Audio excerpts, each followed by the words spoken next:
So this is part 2 of our Illustrator Essentials tutorial where we're going to be going over applying fills, strokes, and using the Pathfinder effects.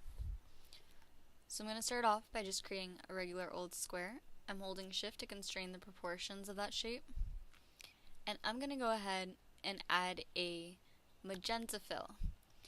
So you can add your fill either by going up here and selecting a color, coming down here to your fill, double clicking and selecting a color, or you can go right over here and click on your swatches panel to open that up, and then you can also make your color selection. A bunch of different ways to do the same thing. So these are just my squares properties. We don't really need this panel, so I'm just going to close out of that. So if I go out of this, you can see that my box right now by default has a thin black stroke around it. That's because of my stroke settings. Right now it's set to 1 point, and the more I increase that, the thicker the stroke's going to get. So if you look down here, you'll see you have a few different options. This right here is your fill color. Right now it looks like it's above the stroke. That's because it's selected. So if I come over here and click on that, then you can see my stroke is now selected. So that's what I would be altering. Over here we have the option to swap those colors, so I can swap the fill with the stroke. And if I come right down here, I can reset that to its default colors. This option down here is to use the previous fill. Here we have the previous gradient. And this is if we want no fill or no stroke. So right now it's filled with white. You can see that when you drag it off the artboard against the gray background. But if I wanted to add no fill to it, I can just click on this. So now I have a hollow square. So I can increase the stroke by either coming up here and making adjustments, or if you go over here, this is your stroke panel. So you can click on that, and by default it's just going to have the weight, but if you come over here to the drop down and click show options, you can see that there's a lot more to it than that. So you can choose to have a round cap with rounded corners, and you can also make the stroke automatically align to the center or the outside. You can also choose to work with a dashed line instead, and you can mess with those settings right here. So you can see we have a lot of different options with the stroke. We can apply different sizes or align it differently. We also have different options with the fills. They can be solid, gradients, patterns, or they can be left empty with no fill. So if we wanted to fill this with a gradient, there's a few ways to do this. We can come right up here, and you can see that we have a few gradient options. So I'm just going to choose from white to black. And then you can alter those settings right over here with the gradient panel. You can choose to do radial, or you can reverse that gradient by clicking right here. So that's going to swap the outmost color with the inmost color. If I wanted to change these colors, I can double click, and that pulls up a new color panel where I can make adjustments.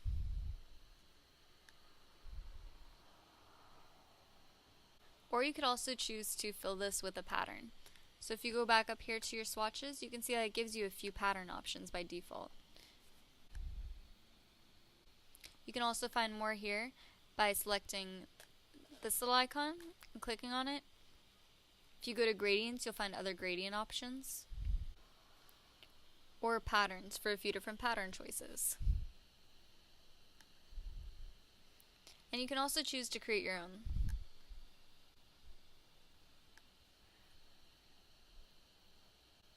So I'm going to go ahead and close out of this. Alright, so we're going to work with combining shapes now. I'm going to go ahead and open up my Pathfinders panel. You can do this by going to Window, and then selecting Pathfinder. Okay, so now you can see a few different shape modes. So for this demonstration, I'm going to go ahead and create a star shape in addition. I'm just going to go ahead and fill that with a random color. So you can also change some of your stroke settings right up here with different width profiles. And this is where you can also alter that brush around it.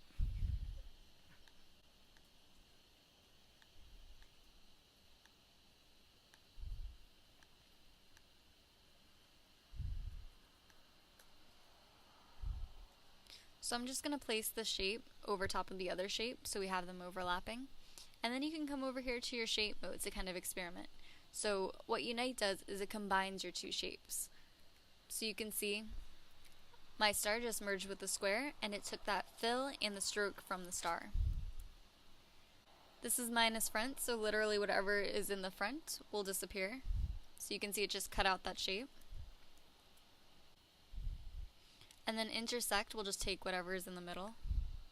So you can see because that was between the two shapes, this was the piece that was overlapping. This is the only piece that remains. So exclude actually does the opposite, so it takes away the center part, leaving the two outer portions. So you can see it just cut a hole right there where the overlapping piece used to be. And this is the divide tool, so what it's going to do is it's going to completely split these two objects. So it's going to create a split here and a split here. Wherever paths overlap, it'll divide them. Okay, so you can see it just created that line. And these are actually separate parts. So I just double click to go into isolation mode so I can select these components separately. And as you can see when I click on this, it's now a separate piece. And this is also a separate piece. And then over here we have trim. So this will also split the two, but instead it's not going to create a divider wherever there's a path. It's going to keep this as one shape and divide them right along here. So the reason it created that divide right here instead of right here is because this shape was on top.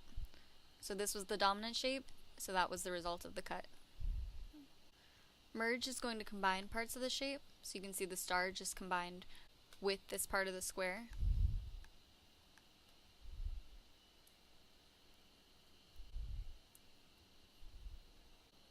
And then crop is going to work like the intersect tool, except it's going to take the shape that's on the bottom. So that's the crop tool, and that's the intersect tool. Outline is going to remove the fill on both of these objects and just leave the outline for each. And you can see it also took away the stroke there. And minus back is just going to remove the object that's in the back. So you can see it just took that out, leaving this portion of the star. So let's say I wanted to cut text out of the shape. I'm holding Alt to just drag a copy of that, and now I'm just going to go ahead and write out some text.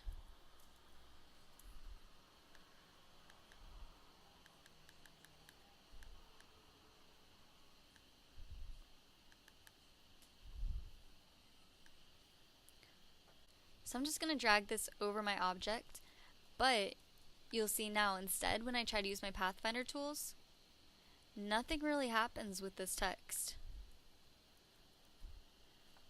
That's because this isn't a shape. Right now it's still a text layer. So what I'm going to do is I'm going to go ahead and right click and do create outlines. You could also do, I'm just undoing, object expand. Okay? And then I can go ahead and stretch this layer or make adjustments because it's now a separate object. It's no longer a text layer, so I can't make any text changes.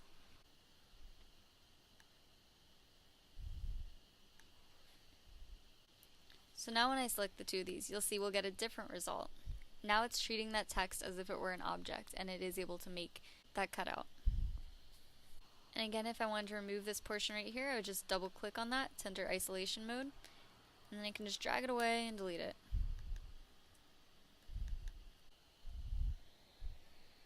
So another tool you might want to use is the shape builder tool. So that's going to be this tool right over here. So this is a really good tool for merging shapes and also for deleting certain shapes. So for example, I'm going to go ahead and select this star layer. I'm going to go to our shape builder tool, and I'm just going to remove the letter T. Okay, so I'm clicking on that to fill it as a shape, and now I'm just dragging over. So that T is gone now. You can do the same thing with the S. Just drag over, and it's merging those shapes. So it's not really gone, it just became a part of the star. It's merging those together. So if I wanted to take out parts instead, I'm holding down Alt, and you can see my cursor changes when I hold Alt, clicking and dragging, just like before, but now instead, it's taking away those portions.